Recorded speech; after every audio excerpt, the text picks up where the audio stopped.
Before I start talking about how to put some of these things together to make more useful things, I do have some random cleanup things I wanted to cover that have decent uses in Redstone but don't really deserve their own video.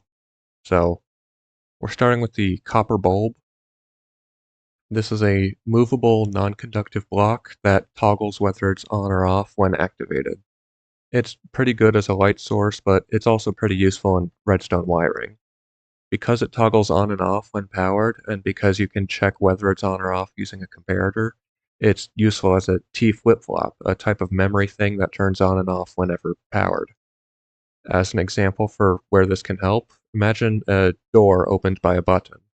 Instead of pushing the button and needing to run through, you can push a button, walk through at your own pace, and push another button to close it.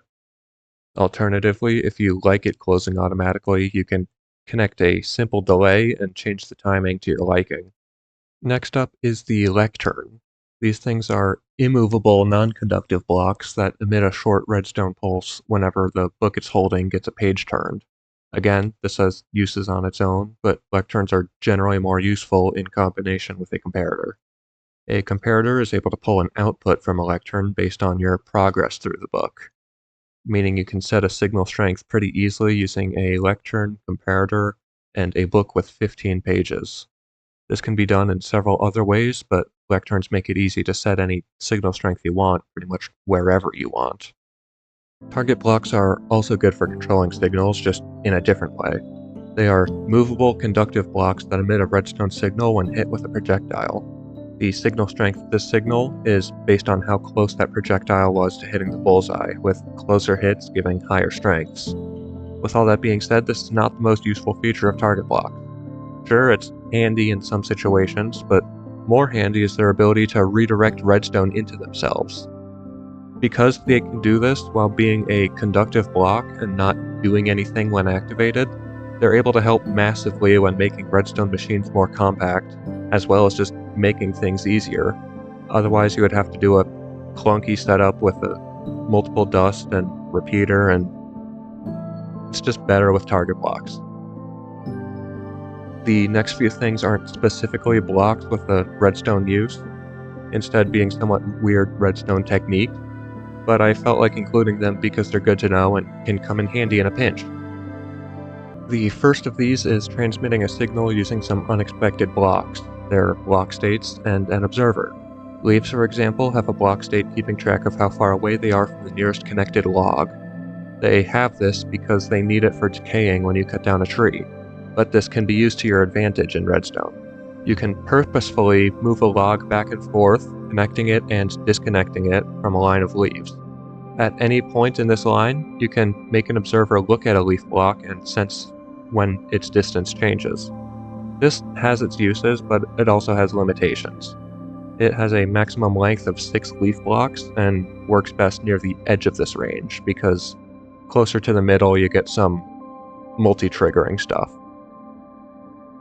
If you don't like leaves because you don't have silk touch or shears, or you just have allergies or something, there are other ways to apply this technique, such as scaffolding. This is especially nice for sending a signal upwards, since that is kind of the specialty of scaffolding, going up. It can go as high as you want, but still has a limit of 5 blocks horizontally. You also can't let any of the scaffolding in the middle of the chain be placed on any full blocks, since it all has to rest on the scaffolding at the origin.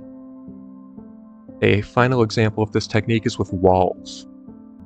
With this version, you can change if a column of walls has that thick post in the middle at the top, and sense that at the bottom, because any walls with the thing at the top will make the walls below it have the thing in the middle as well. Unfortunately, this means this version won't work at all horizontally, but it also transmits a signal extremely quickly downwards with just a little setup, so it absolutely has its own use cases. Moving on to our final topic, we have a few blocks that can act as customizable, movable power sources. You'd think that redstone blocks would be good for this, but not really, since they can't be pushed and pulled upwards without powering the piston with quasi-connectivity.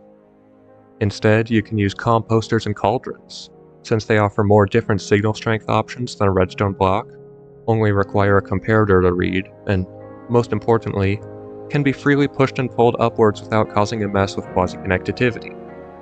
This can be used with piston feed tapes to make a looping set of signal strengths, but can also just be used for little things anywhere you could move a power source. And that is all for today. If you want to see some of these techniques and uses in action, I posted a video about a binary thing I made recently that just so happens to include some of these. I do my best to explain how everything works, so if you're interested in seeing what kind of redstone I can actually do, I'd give it a look. Apart from that, I think I've covered all the blocks that I wanted to, so you can start expecting me to chat about how to put these things together in the next one.